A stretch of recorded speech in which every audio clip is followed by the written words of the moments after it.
Hello everyone, my name's Digit D, and today I'm bringing you a how-to video, basically the basics for Magic the Gathering, for playing Magic the Gathering, and what is the basics you need to know when playing Magic the Gathering. I've been teaching I've been teaching or trying to show other people this game that it's really fun, it's really competitive, and it does make you think on your feet and your toes when you're playing other people. So this is just the basics of how the game goes or how the game is played. This is for all the newcomers who wants to learn how to play this game, but this is what the basics is and how to do it. So first off, the first thing you need to do is to get a Magic deck. That be a deck that you're playing. So right now I have a deck called the Elven War. It's a deck that I've made. It's for Modern. It's an easy deck. It's not complicated. It's more of a beginner's deck. There's not really much, but I'm showing off today is the Elven War deck and showing you how to play it consistently while you're playing Magic the Gathering with your friends, family members, anyone who wants to play. So first off, you gotta get a deck. You either make one yourself, you use net decks, or you get a friend to make you one, or you borrow someone else's, or you buy one at the store. Just get a deck of cards. It's around 60 or more. You can play up to about 200 cards or more, as many cards as you want in the deck, but as long as they have 60 or more, and they have to be valid in standard, not standard or modern, has to be in those certain formats, unless you're playing the normal freeform format where you can just play whatever card you want. So once you have your deck chosen, you start the game. So this is the basics of how the turns will go out. First off, you have 7 cards in your hand. So I have 1, 2, 3, 4, 5, 6, 7. I have 7 cards in hand. So let me make this a little bit bigger so you can actually see, and make that smaller. So there you go. Now you get to see I have 7 cards in my hand. So you would think so with the 7 cards, you either choose to mulligan, that be you get to start a whole new hand. But when you do mulligan, you do draw a full 7 cards again, but then you take one of the cards that's in your hand and you shuffle it back into the deck. So that be a card you don't need, you shuffle it back into the deck, and then you go down to that exact number. But so like this hand. This hand it's okay. I don't have anything that's going to allow me to draw. So those are the main key things you have to look at when you're deciding to mulligan. When you're trying to decide on what you should do, you should try to look for cards that have your draw or some type of way you want to play that is quick playing. So this turn, it will take a long time for me to do anything. So I will mulligan. And see, when I mulligan, I have a new hand that is 7, but it's better. Now, I do have a replicate of these 2 in my hand. I have 2 of these in my hand, so I will remove one of them because I don't need it. But this is a good hand, so you keep the hand. So you keep your hand, and then you let the other person's choosing the mulligan too. And if they wanted to keep their hands, once you both have decided on what you guys are doing, and you get past the mulligan step, now we're on to the main thing, the main layout of the game of Magic the Gathering. First off, there's always an untap step. Untapping cards, you will untap your cards to do what you have to do. Then you have an upkeep phase. Your upkeep always happens at the very beginning, but it's after untap, because untap's always first. Then you gotta draw. This is where you draw your card. Then you got a second main. Then you begin combat. Then you attack. Then you block. Then you damage. Then you do in combat. Then you do main. And then you do your end step. And then your cleanup. Your cleanup happens if you have 7 or more cards in your hand. So first off, Since I'm in untap, I have to decide for the 6 cards to start. So I'm gonna put this away and then I'm gonna hit done. Now we're starting. So you see how I just skip the upkeep and draw? It's because we ain't doing that point. At this point, it's just the first turn. So the first turn, if you're going first, you don't get the draw unless you're going second. The person who's going second will get the draw. If you're going second, then you get the draw. Unless you're playing Commander and you're playing a 4-game people with 4 people, then everyone gets the draw at the very beginning. But if not, it's always the second person who will get the draw. So what I'm going to do, I'm going to play my first card. And then I will just pass the turn because there's not much I can do this turn. Second turn, or this game doesn't say second turn, but it's second turn.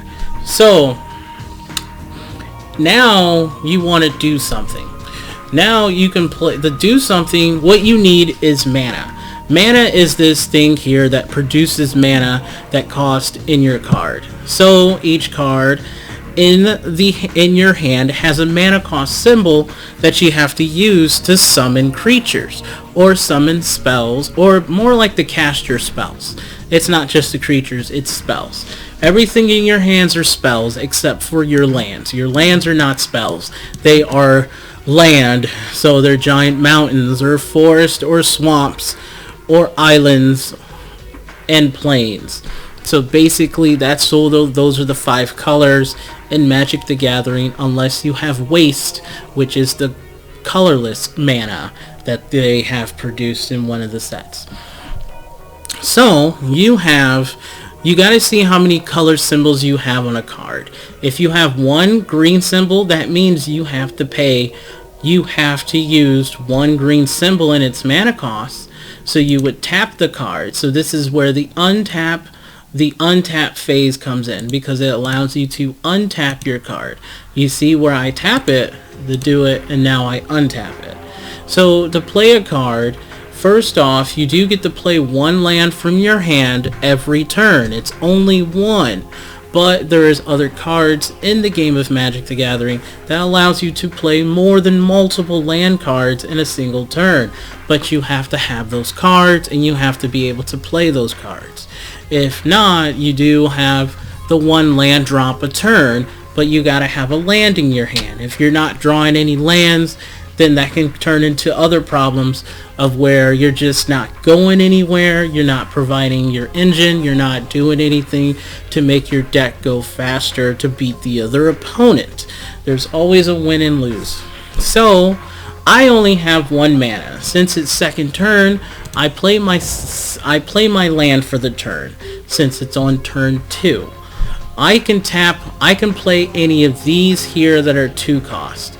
I can't play this, and I can't play this. So these 2 cards I can play, but these I can't, because I have to have 2 green sources, and then the colorless source can be any land. That's the difference, the color land.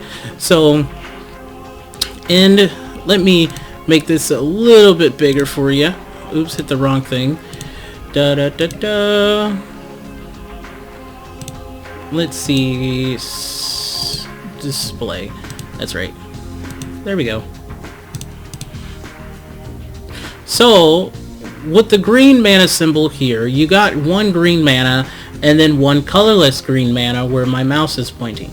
So this right here allows you have to pay an extra color, but it can be one of any color. So it can be a red, it can be a blue, it can be a black, it can be a white, or it can just be another green. Unless it's a card that's like this, that has 2 green symbols. That means you have to pay the 2 green symbols, and then you pay the colorless mana. Then that's how you play these cards. This is the easiest way, so you can see how it's done. So with that, you pick the card that you want to play. So the card I'm going to play is Bramblewood Peregrine. It has an ETB, which is Enter the Battlefield effect. Where it enters the battlefield, it says each other warrior creature you control enters the battlefield with an additional counter on it. and then each other creature you control with the counter on it has trample, which is actually really good for this card. It will enter in the battlefield,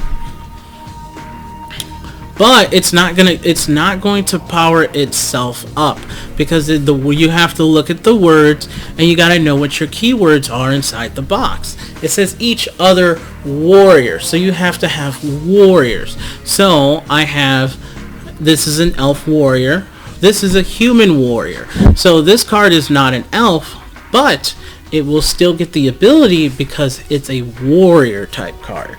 As long as it says it in the card type, it is a warrior.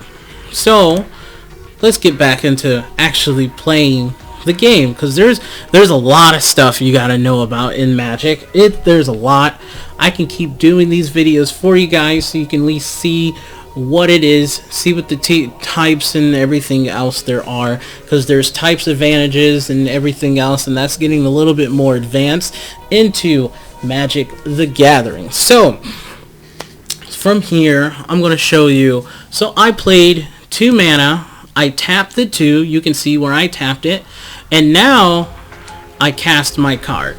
So it goes onto a stack first, and then once it goes onto the stack, then it comes out. And since it's out, creatures on the field that you summon have summoning sickness, unless they have haste. If they do not have haste, they cannot attack right away. So usually when you're playing, it just has summoning sickness, and the cards will just sit there until you get to do something. So this is why I have other cards that have entered the battlefield effects, or like Champion, she does not. She has another powerful effect. It's where creatures powers less than Champion can't block creatures I control, which is actually pretty cool. And then you have another thing. It says whenever another creature enters the battlefield, you put a counter on her. So when she comes in, she comes with an extra counter because of Bramblewood Peregrine. And then from Champion's ability, if I play another creature that same turn, she will get another counter, and it will stay on the field because counters will stay. Minus counters stay, +1/+1 counters stay. Those are the 2 counters, but they do cancel each other out if you do have a +1 and a -1 on each other at the same time. So now, since I just played that, now we just go straight and just end the turn. There's not much we can do on turn 2. So now it's still turn 3. With turn 3 in hand, I can play another Elvis card. I can play another elf card. You see where I untap? Untap happens first. You play untap. Now this is where the stack is, and this is where she has another ability where she enters the battlefield. I get to draw a card. Now I have a chance to draw an extra card from my deck because of her ability playing on the main phase. I'm doing this all in main phase. You get to do everything you can in main phase. You can do it in other steps, but there's other card mechanics that allow you to play them in other steps. So you gotta have flash, or something that says you can cast stuff at instant speed, or not instant speed, it's interrupt. Interrupt is a little bit better than instant speed, but that's a little bit later on in the topics. But with that, you're able to do stuff on someone else's turn. So at the end of someone else's turn, you cast an instant spell. That instant spell, they get to do something to get rid of your stuff, or draw more cards, or do something that's a little bit more different than most. So I get to draw my card. Now I got a land in my hand. First I didn't have one, so I couldn't play land, but now I can play land. So I will play the land. So for next turn, I can play Champion next turn. Then this is where the attack comes in. I went to attack mode because I can attack. I can attack. Stop here on my turn. Let me turn these on real quick so you can actually see all the phases.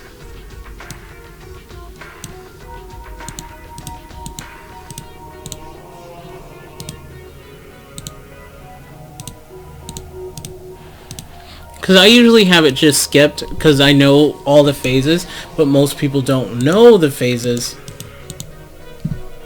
So now I can go to attack.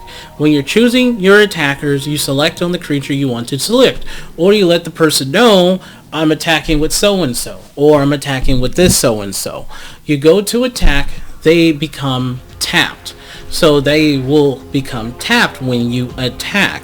So that's the difference. When you attack, they will become tapped. So like the land here, it is tapped. Your land is tapped. Everything you do, you tap every card of what you do unless they have other statements that says otherwise. So you go to attack. Now I'm attacking with the 2/2 and it says it's attacking me. So you can see where the thing comes through. But now after attacks, now I want to choose a blocker. A blocker is a way to block incoming damage so you won't get hit. Unless you have other cards that say otherwise. I will be saying say otherwise a lot. So you choose the blocker of who you want to block. So I'm going to choose Elvish Visionary. So now Elvish Visionary is going to block Bramblewood Paragon. So since Elvish Visionary is a 1/1 and Bramblewood is a 2/2,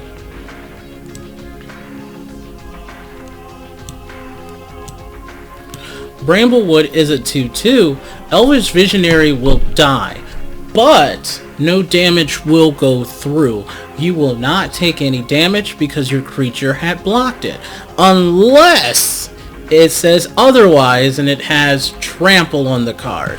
If the card has trample on it, like it says there, but it has to be a signature text that just say trample above all the other card text, they will have trample, and that means they will do trample damage where trample does get through, and you would still take a life because whatever damage is done to the creature, the rest is done to you. So if there's not enough damage to go through when you do have trample, then you still don't take damage. So it all depends on the situation. So, and this is where you choose, you got a few seconds to play spells, instances on this part. After you do that, the monster goes to your graveyard. The graveyard is where your dead creatures are. There is cards in the game that affect your graveyard, unless they say otherwise. So there's other things you can do in the graveyard that you can do in the graveyard and out of the graveyard. There's so many combination of cards.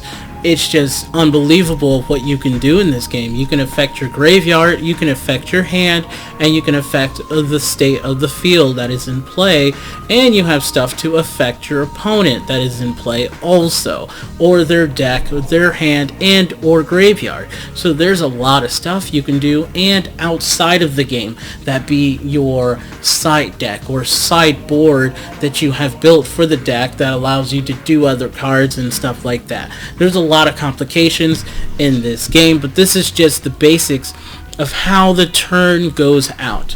After your damage phase, you go to your end combat, and then after end combat, that's where all damage is taken. So all the damage that went through, damage stays on the card until the end of the turn.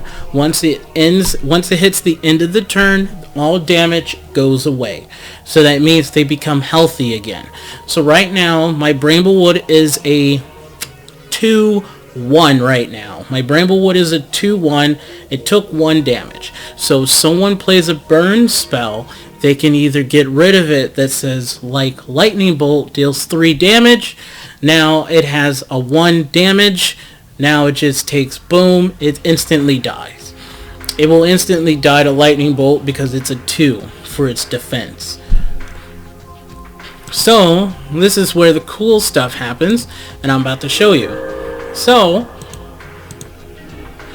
now we drew our card. Each and every step you can do something in each and every step. So as long as you have instances or tap abilities or activated abilities or flash. Basically flash, instance, taps, Yeah, flash, instant, and tap abilities, or activated abilities. Those are the 4 abilities you get to do during someone else's turn or doing other steps besides your main step. They're really hard to get into, but once you have the cards, you just follow what the card says and then go from there. If you have any questions, you can talk to a judge. That's if you're at a certain store or a card shop. So I played my land for turn. Now I can do this. I can either play Champion or I can play Leyline Denizen. So I'm going to do it this way. I'm going to play... Don't tap all your mana. Beforehand you used to take mana burn, but they got rid of it. So now you don't take any damage if you have too much mana in your mana pool. So I just cast my card. You see how she entered? She entered with a 1/1 because of this card, like I said earlier. So now she's a 2/2 and she has trample. So now if she blocked Elvish Visionary, I will take 1 damage. But let me show you what I mean. I'm not going to attack because I want to show you.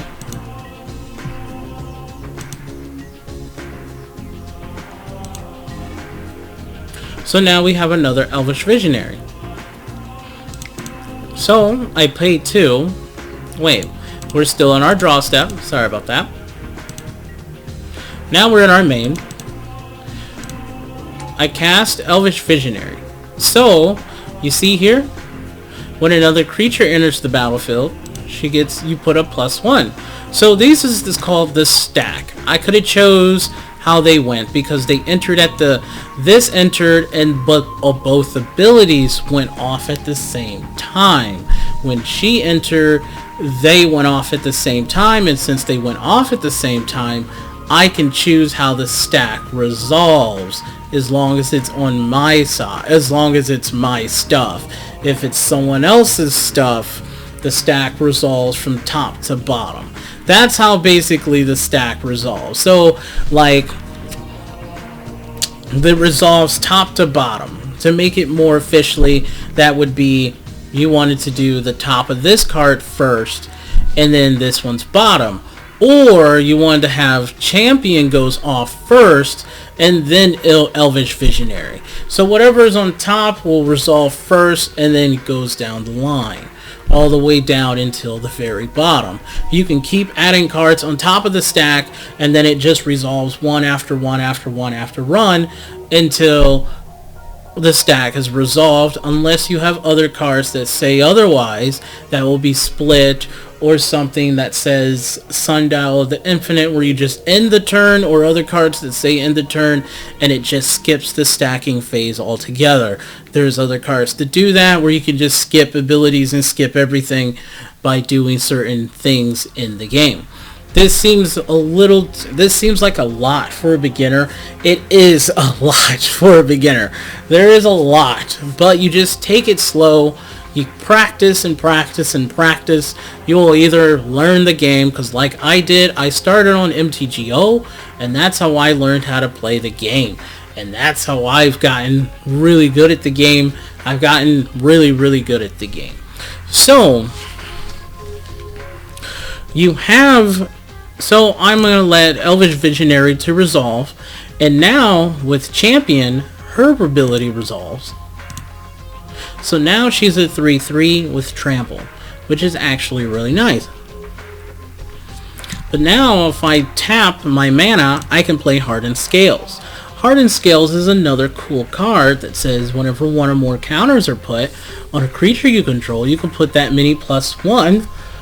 You put that many and then add an extra one. So now, whenever a creature enters the battlefield, instead of her getting 1 counter, she's going to get 2 counters.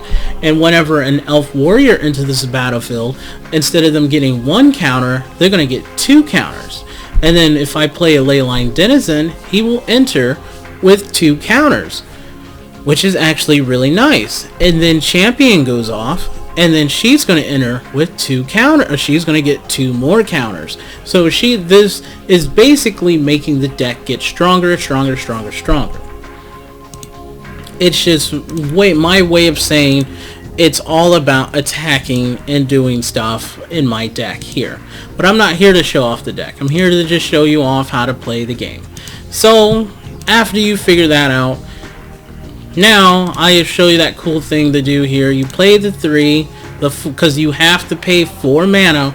You're always tapping your mana first. And like I said, he entered with 2 counters, and now she's going to gain 2 more counters. So now she's a 5/5, and that's a 4/5. All because I played 1 card, which is called Hardened Scales. So this deck is more like counters, and it's pretty fun. So if you like this video on tutorial on how to play or how to do the basics of the game, so let's recap on the summary of playing.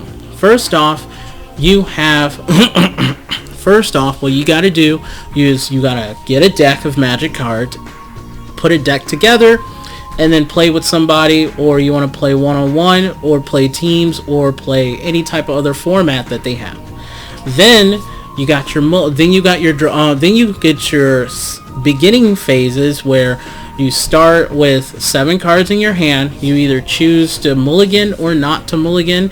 If you decide to keep your hand, there's a lot of strategy going into that about what to keep and what not to keep in your hand and everything else. Then you go to your untap, but since it's beginning of the turn, but let's say it's not the beginning of the turn now, it's turn 3 or turn 4, you have to untap, then you get your upkeep, then you get your draw, then your main, and then that's when you start beginning combat. Beginning combat is declaring the attackers, then they are attacking. Which player are they attacking? They're attacking the other player, and then the player who is being attacked will get the block. Because you don't get to block your own creatures, the opponent gets to block your creatures. And then damage goes through, and then after the damage, you got the end of combat, then you got your main, then you have your end, and then you have your cleanup. So that's the basics of Magic the Gathering. That's a little bit more than just the basics. You also have, I talked to you about how to tap your stuff, how to untap your stuff. So you gotta tap it and then untap it. You gotta tap it to untap it. I talked about the mana symbols that are in the cards, so you know what the mana symbols are. I also talked to you about the abilities in the cards of what you can see, what you can do. So also I will show you where the trample gets through if you don't know what I'm talking about. So I'm beginning combat.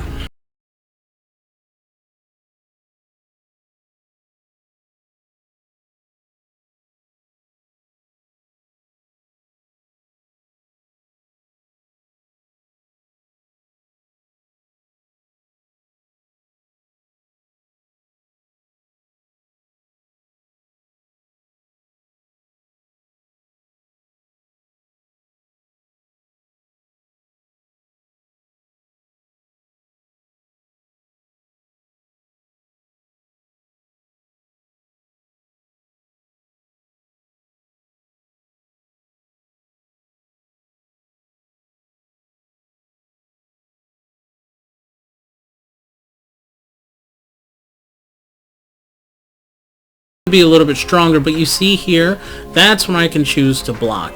If I do choose to block here, now her strength will kill him because her strength is higher than his defense. Her strength is higher than his defense. So that's how the game would roll with that. So there's a lot of things and a lot of questions probably on your mind, like thinking, man, this is way too much. It can be overwhelming. But remember, at the end of the day, just take things slowly and you'll figure out how to play the game. Once you figure out how to play the game, that's where you can take an intermediate approach and learning to put stuff together, making cool cards happen together, synergy that works very well. And I decided for this was an easy deck because it's all elves, because elves work together no matter what they do. Or you can go with they're called clans, and there's different types and different tribals. So I hope this video is not too long, and I hope you guys enjoyed watching this video today of learning the basics of Magic the Gathering and just the basic playthrough and everything for you. So if you guys want to learn more and want to check more stuff on my videos, there will probably be more videos like this in the future. So I do thank you guys for checking my video out today, and I do hope you guys have a wonderful day, and I thank you guys for checking out my video today. And this is a shout out to my one and only patron, Daniel. Thank you for being my one and only patron. And everything else. So if you would like to know more, just check out the links below in my bottom of the description below in my video. So thank you guys for checking this video, and I will see you guys in the next video.